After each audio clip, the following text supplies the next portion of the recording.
Dice la nuestra novia cómo se llama la cabeza. No se llama cabeza, sino campos espaciosos. Ay, mis campos espaciosos, pase la novia y goce el novio. La novia, el novio. Dice la nuestra novia cómo se llama la frente. No se llama frente, sino espada reluciente. Ay, mi espada reluciente. Mis memorias no son unas memorias que yo haya vivido, son las que me ha transmitido mi familia, mi madre, mi abuela, mis tíos. Decir, pues bueno, que mi madre con 18 o 20 años emigró con su familia de Zamora al norte de España, a Cantabria, justamente en una localidad llamada Reinosa, una localidad industrial que acogía a muchas personas que venían de pueblos de las provincias limítrofes. Entonces, digamos que ahí tuvo una ruptura muy importante de sus raíces, que ella siempre me lo transmitió y lo vivía además con bastante dramatismo y tristeza, porque dejó a su abuela, a su abuelo, a sus primos, concretamente a su abuela Cristina, que ella siempre me hablaba que convocaba a todos los primos, ella era la prima mayor, y les contaba muchísimas historias muy interesantes, porque eran una familia de labradores de Villanueva del Campo, un pueblo de Tierra de Campos, pero eran unas personas cultivadas, eran unas personas que se preocupaban pues bueno, de estudiar música, de escribir obras de teatro, de montar una compañía de teatro como hizo su padre, ¿no? En un pueblo de labradores. Digamos que eran atípicos para lo que se supone que debe de ser un labrador. Entonces, bueno, ella tenía todos estos recuerdos y el recuerdo de su abuela, que reunía, como te decía antes, a todos sus nietos y les contaba historias de la Biblia. Ella lo tenía como muy interiorizado de las historias de la Biblia. Yo te diría cuando me contaba lo del profeta Elías que subió al cielo en un carro de fuego. Luego, posteriormente, cuando he estado en Haifa y he visto la cueva y se lo conté a ella, mamá, he visto lo que me contabas, ¿no? Ya era muy mayor, pero se emocionaba.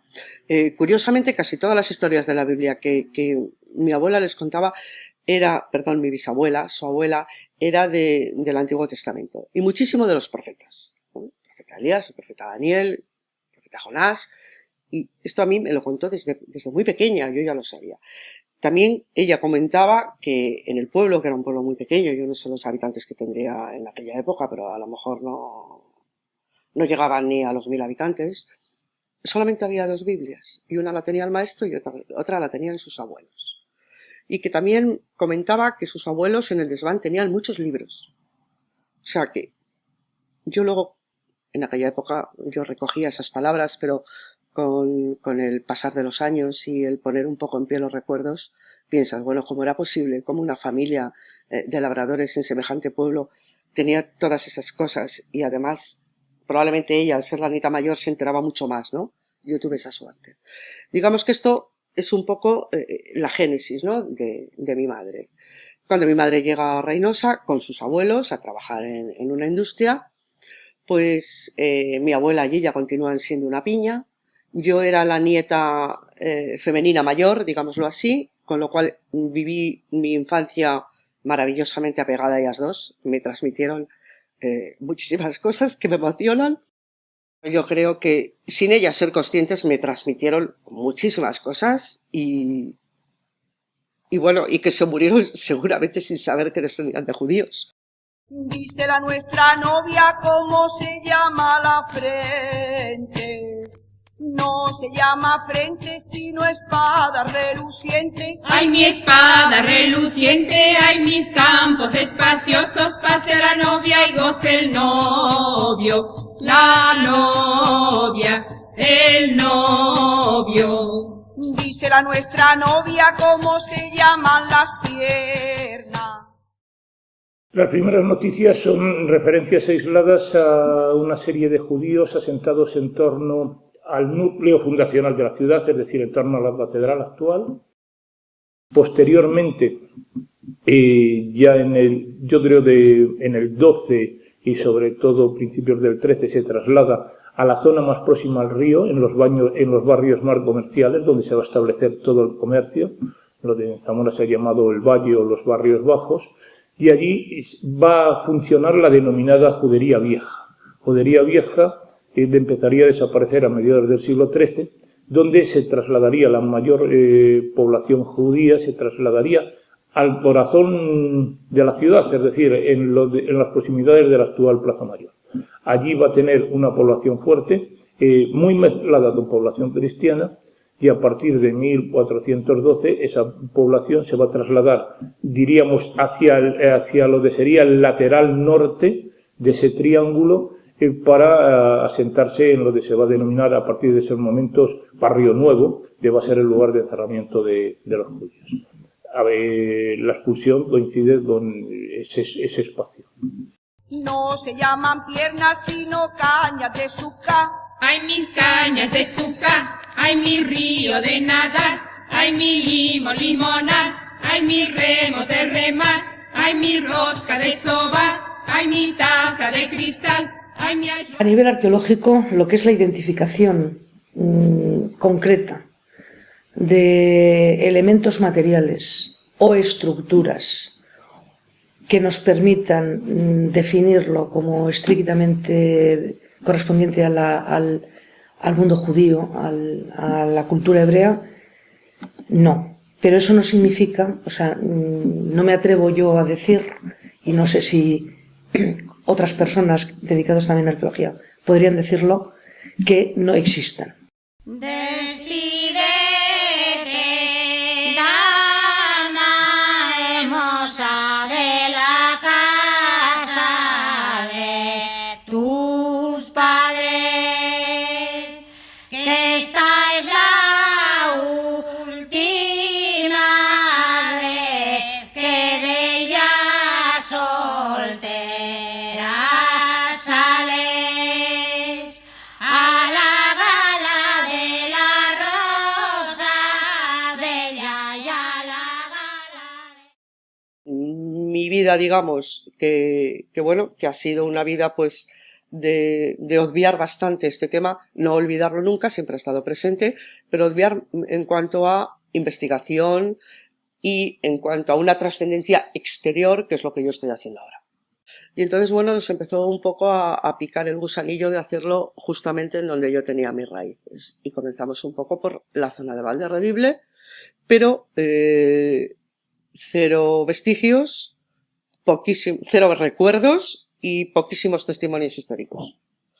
No obstante, pues bueno, pudimos recopilar algo, sobre todo de un pueblo llamado Orbaneja del Castillo, que está ya en Burgos, y bueno, sí que además la gente en el recuerdo sí que nos manifestó que hubo árabes y hubo judíos, hubo moros y hubo judíos y cristianos. Fue un enclave de las tres culturas.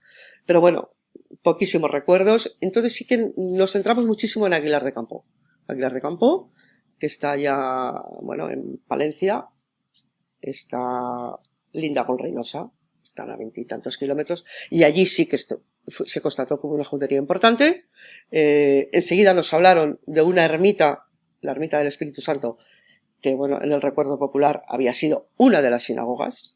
Empezamos a investigar y bueno, a raíz de ahí escribimos nuestro primer libro, que nos publicaron en Israel, El norte de Separat, y recogimos Aguilar de Campoo prioritariamente y algunos enclaves aledaños, como Amusco, que conserva también una sinagoga, Dueñas, que conserva también una sinagoga, y bueno, una serie de pueblos aledaños que luego hemos seguido investigando, y ellos y todos los de alrededor estuvieron absolutamente llenos de judíos.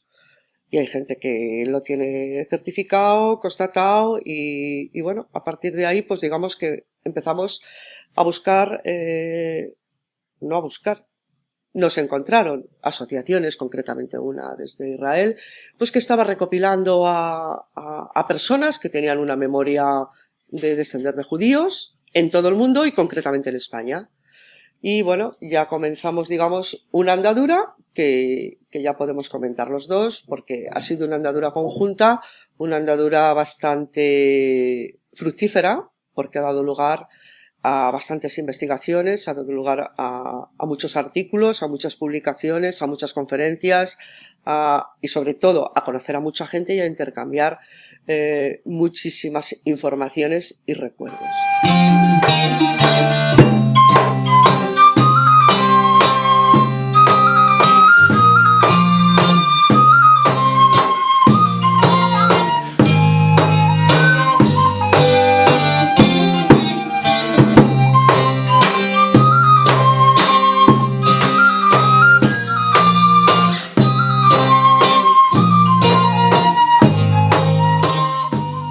Yo tenía sospecha cuando murió mi abuela y me dejó un par de artículos que son judíos, como es la mano de Dios, como era un arete con la estrella de David en el centro, y varias tradiciones que tenía la familia.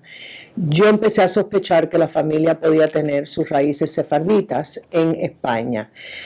Mis abuelos habían sido primos, nacidos en un pueblo en España que se llama Fermoselle, que está en la región de Zamora, y de ahí decidí regresar a Fermoselle, regresar a buscar las raíces, a ver si efectivamente pudieran haber sido judíos de otra época.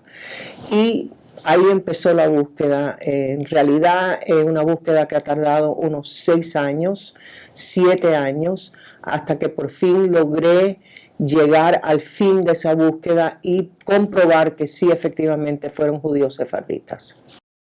Yo me parecía a Fermoselle este es mi historial familiar. Aquí estamos hablando de 500 años de prueba de que la familia eran judíos, eran de ese pueblo, y ampliamente hablando de nombres que todavía son existentes en el pueblo. O sea que esto es algo que es firme y es documentado y ha sido verificado por historiadores aquí, que esta historia mía es correcta. Esto ha sido un viaje de los más largos que he tomado, los viajes más personales. Yo personalmente me había convertido al judaísmo muchos años atrás. Mi familia me crió católica. Yo me sentí por dentro sola, desde niña chiquita me sentí judía, y me tomó años hacerlo. No es fácil hacer ese tipo de cambio en una familia católica. Esperé a que tenía unos 30 y cuantos años, no sabía absolutamente nada de estas raíces. Fue algo que me venía de por dentro, sentirme que yo era parte del pueblo judío, y me convertí al judaísmo. Para mí llegar a Fermoselle fue unos momentos, mi primer viaje a Fermoselle, de mucha emoción. Me sentí que yo era la persona que había caminado aquellas calles.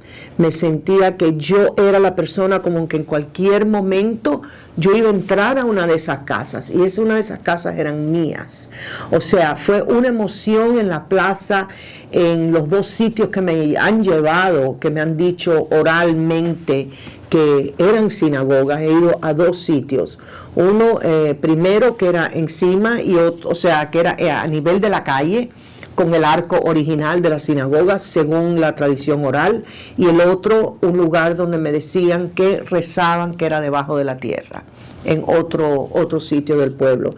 Y en todos los sitios que yo iba en ese pueblo, me sentía que yo realmente había llegado a casa. Mi familia de ese pueblo no se fueron por 550 años. Los primeros que se fueron mis abuelos en los años 1920. Inclusive mi mamá fue la primera de la familia que no se casó con un primo. O sea que en familias sefarditas los primos se casan entre sí. En todo esto que he podido documentar, es todo una familia de primos intercasados.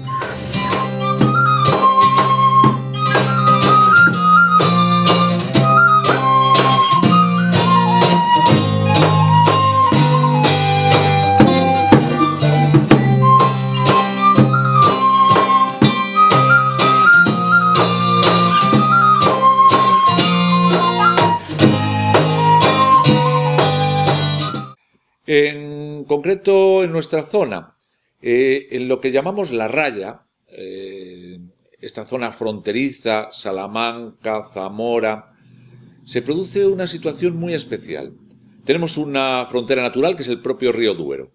El río Duero va a suponer una dificultad de paso, porque para las fronteras justamente están en los pontones, en los puentes para pasar a Portugal. Van a tenerse que identificar y lo que hacen algunos es que se concentran en las zonas limítrofes. Es el caso de Fermoselle, que nosotros hemos trabajado, u otras zonas. Pero lo que está claro es esa concentración curiosa que se da en la zona de Zamora. También tiene una explicación. Había aljamas muy potentes en Zamora. Siempre me gusta diferenciar entre lo que son aljamas, es decir, grupos judíos que tienen sus propias leyes, llamadas takanot, que tienen su propia justicia y que tienen sus propios alcaldes, de comunidades judías pequeñas, que son simplemente juderías, o barrios, o familias que se agrupan sin ningún tipo de rigor. No tienen por qué tener sinagoga, simplemente pueden tener un lugar, un oratorio, con lo cual es muy difícil identificar. Pero en Zamora se da la casualidad de que, bueno, la propia ciudad de Zamora, que tiene una gran aljama, Toro tiene una gran aljama, Benavente tiene una gran aljama, Villalpando tiene una gran aljama, es decir, se da una concentración de aljamas. Esta población, en un momento determinado, se ve amenazada por la Inquisición. No ya solo por el decreto de expulsión, recordemos que la Inquisición está funcionando antes del decreto de expulsión. Aunque la Inquisición dice en su fundación que no está constituida contra los judíos, sino contra los conversos, sí que denuncia judíos y los pasa al brazo secular. Es decir, no hay procesos contra judíos, solo hay procesos contra los que judaizan en secreto. Pero sí que está claro que la Inquisición también va a ser un vehículo de información sobre judíos y personas que incluso a veces en siglos posteriores simplemente se le va a llamar hasta hechiceros. Diga, todo el que no estaba dentro del canon habitual, pues se le considera una persona fuera de la norma. No olvidemos que la Inquisición, si hizo algo, fue destruir todo vestigio judío, incluso desmontando piedra a piedra. El otro día visitábamos Ávila, y veíamos como en la muralla de Ávila hay zonas reconstruidas, según algunos autores, con partes del cementerio judío de Ávila. Y esto pasa pues en casi todas las ciudades españolas, donde como el material de construcción siempre ha sido muy caro, se desmontaban lugares y bueno, pues los cementerios judíos eran un lugar ingente de piedra para construir casas, palacios y murallas.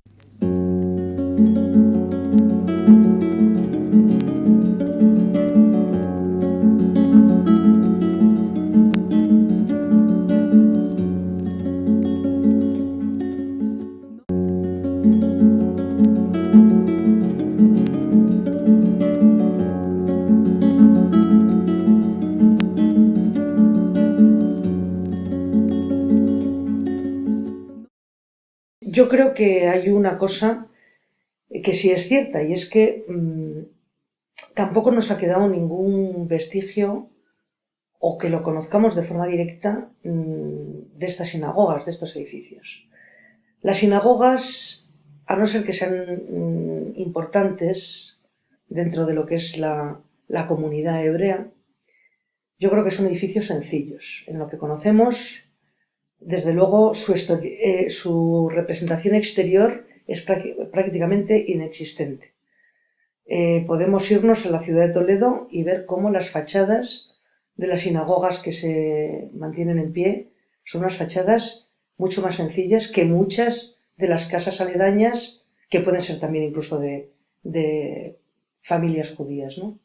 Yo creo que aquí, por distintos motivos, conocemos bastante bien la ciudad de Zamora y no nos ha salido nunca de ojo la existencia de estos edificios. Sería de verdad muy, muy bueno que nos encontráramos un día con cualquiera de ellos, ¿no? Porque, vuelvo a insistir en lo de antes, de igual forma que fue una sorpresa encontrarnos una ocupación andalusí en la ciudad, pues sería una sorpresa también muy agradable e históricamente muy importante encontrarnos vestigios de este tipo. Bienvenidos, bien hallados, que esperándoles estamos. Isaac ben Yaakov Kampantón. Kampantón fue un rabino no muy conocido internacionalmente, no es conocido, pero que tuvo una influencia realmente grandiosa, de modo que en la Enciclopedia Judaica uno puede encontrar su biografía. Él nació en el año 1360 y murió en 1463 con 103 años. Y lo interesante del rabí Kampantón, que él fue el creador, el impulsor de lo que podríamos llamar la Yeshiva de Zamora, el centro de estudios del Talmud Torá del judaísmo del siglo XIV. Lo más importante que yo quiero destacar de Kampantón, más allá de su faceta de talmudista y cabalista, es la cantidad de alumnos, de discípulos que tuvo, y cómo estos discípulos influyeron sobre toda la historia judía. Quiere decir que desde Zamora, Zamora fue un centro al que va a haber que tener en cuenta en los próximos estudios futuros del judaísmo español, debido a la cantidad de influencia que esta yeshiva en Zamora produjo. Un discípulo de Isaac Kampantón fue Isaac Aboab II. Isaac Aboab II, recordemos que nació en Zamora, estudió en la yeshiva de Zamora, pero le dio fuerza a la yeshiva de Guadalajara y a la yeshiva de Toledo. Quiere decir que Guadalajara y Toledo fueron influenciadas por un discípulo de Kampantón, del rabino de Zamora. Por otra parte, tenemos que recordar también que un discípulo de Isaac Kampantón fue el gran rabino Valensi, Shmuel Abraham Valensi, nacido también en Zamora en 1435 y muerto en 1487, fue uno de los hombres que va a crear una dinastía de rabinos muy importantes, y toda la familia Valensi van a ser los grandes rabinos de Marruecos. Otro personaje importante va a ser Jacob Berab. Jacob Berab es un rabino que no va a tener relación con Kampantón directamente, porque es un rabino que va ya a pertenecer a la generación posterior a la expulsión de 1492, pero Jacob Berab, uno de los importantes cabalistas de Safed, va a aplicar una metodología que es la metodología de enseñanza de Kampantón de Zamora. Y nos está quedando para el final otro de los discípulos de Kampantón, Jacob ben Shlomo Habib, nacido en 1445, muerto en 1515, y Habib, que había sido alumno de Valensi, y a su vez Valencia alumno de Kampantón, y por lo tanto todos de la escuela de Zamora, es prácticamente el hombre, Ibn Habib, que va a estructurar y va a ser el jefe de la yeshiva de Salamanca. Yo creo particularmente que el judaísmo de Zamora no ha sido estudiado con profundidad. Todavía no conocemos quiénes fueron los maestros de Kampantón en Zamora, con lo cual indudablemente calculamos que hay una escuela de estudios judíos y de Kabbalah en Zamora muchísimo de manera anterior a Kampantón. Y creo que todas estas obras de rabinos que fueron grandes rabinos dentro de España, pero que no fueron muy estudiados, se deberían comenzar a rescatar. Novia de la cara blanca, blanco tengas tu masa, vente conmigo a mi casa, te pondré rollo y jal.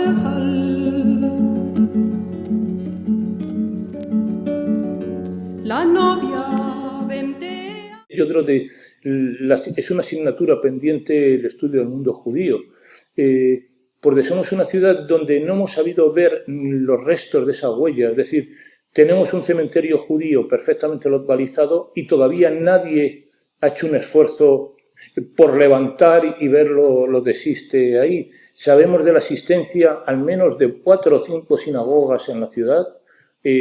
Sabemos de una sinagoga vieja precisamente en la Judería Vieja, sabemos de una sinagoga nueva en la Judería Vieja, sabemos de una sinagoga al pie de la Cruz de la Rúa, en el centro de la ciudad, y sabemos al menos de otra sinagoga en Barrio Nuevo, donde se asientan al final. Bueno, pues nadie todavía ha hecho nada para al menos hallar los restos de esa sinagoga.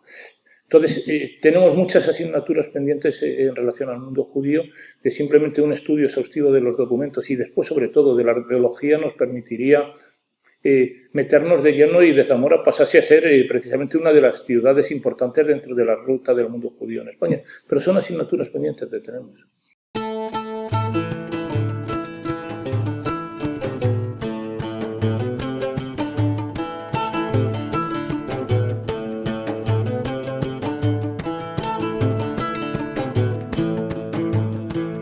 7 modos de guisados, se guisa la merengena. La primera que la guisa es la baba de Elena. Ya la hace bocadicos y la mete en una cena. Esta comida la llama comida de merengena. A mi tío será así, que le agrada beber vino. Con el vino, vino, vino, mucho y bien a él le vino. La segunda que la guisa es la mujer de Samás, la cavaca pura arientro y la hinchi de